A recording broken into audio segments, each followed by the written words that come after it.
Chairman, I want to thank all of you for taking the time today to be here and testify about the importance of making sure that the U.S. government is working for her citizens and putting them first. We have all heard about the negative effects of the $80 billion that was given to the IRS through the Inflation Reduction Act and what that negativity has done on Americans. But I want to focus on how this increased funding to the IRS exacerbated external as well as internal threats. If you go back last year, at the end of last year, the U.S. Treasury Department experienced more than one cybersecurity breach by the Chinese government into sensitive U.S. financial information. In these breaches, Chinese hackers stole thousands of documents. We still don't know exactly the impact these breaches have had on our national security, but if it involves China, I think everybody in this panel would agree it's not good at all.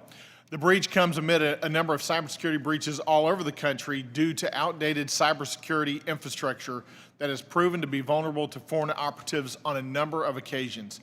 While these threats are growing, the IRS is spending more federal funding on targeting American taxpayers through enforcement than it is on improving cybersecurity and modernization to protect the American taxpayer.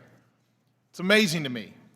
The IRS directed $4.75 billion of the $80 billion it received from the IRA towards system modernization. That is puny. To put that in comparison, the agency spent $45.64 billion on increasing enforcement efforts against American taxpayers, mainly the middle class. In August 2024, the U.S. Treasury Inspector General for Tax Administration released a report stating that the IRS had made little to no progress on implementing safeguards for Americans making less than $400,000 a year, even though they continue to jack up their enforcement efforts against those very individuals. That puts Americans in the crosshair and leaves China out of the crosshair, where they need to be in the crosshair. I find this unfortunate and very ironic, given the inability of the IRS simply to answer questions, respond to my constituents. I hear from them every day that they send an inquiry, my taxpayers send back information, and the IRS will not respond timely and will not provide information. Mr. Ladwa, could you explain the ways you've seen other modernized countries throughout the world ramp up cybersecurity efforts within their tax and revenue systems to thwart potential threats, particularly from adversarial nations like China and Russia? Thank you, Congressman. So what I will say, without going into the details of cybersecurity, is that these commercially available solutions in terms of infrastructure, in terms of application access and stuff, which essentially has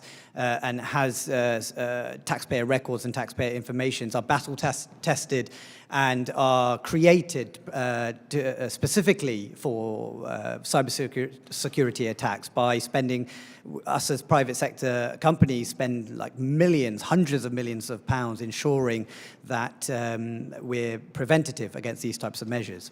Yeah, does anybody on the panel, if you do, raise your hand, does anybody think we need to be spending more money of the money allocated to the IRS towards enforcement against American taxpayers, or should we be doing it more towards enforcement and protection against cybersecurity threats of China? I think everybody in the panel would say we need to protect the American taxpayer. We need to put more into cybersecurity threats and protecting our American taxpayer data than we should about enforcing these mechanisms against the American taxpayers. Do you guys agree with that? Does anybody disagree with that? Ms. Olson, do you disagree that we need to be doing more cybersecurity efforts? I absolutely agree, and I wanted to make a point about the IRA funding that right now it's limited, it's in different budget categories, and so the IRS is limited with how much it can move from the enforcement category to modernization. So that means we should probably go back and prioritize where that money goes. Would you agree with that?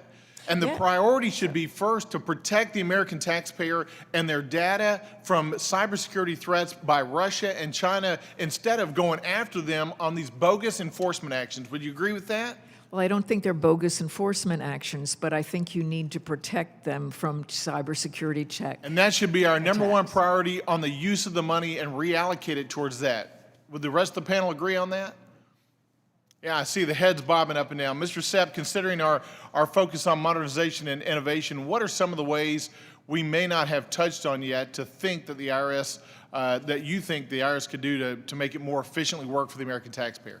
Certainly improving customer service measurements is important, as my colleague Damian Brady has pointed out.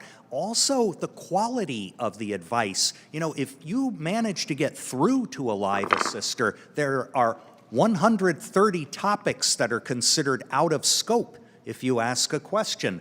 That's a problem. We also need to be looking at other states, not just other countries, when it comes to improving and modernizing tax systems. A member of the Electronic Tax Administration Advisory Committee was from Missouri. He was at one of our panel presentations describing how Missouri strove for and largely attained a 100% phone service level, and they were very good at it.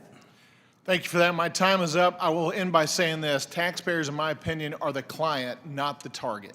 Mr.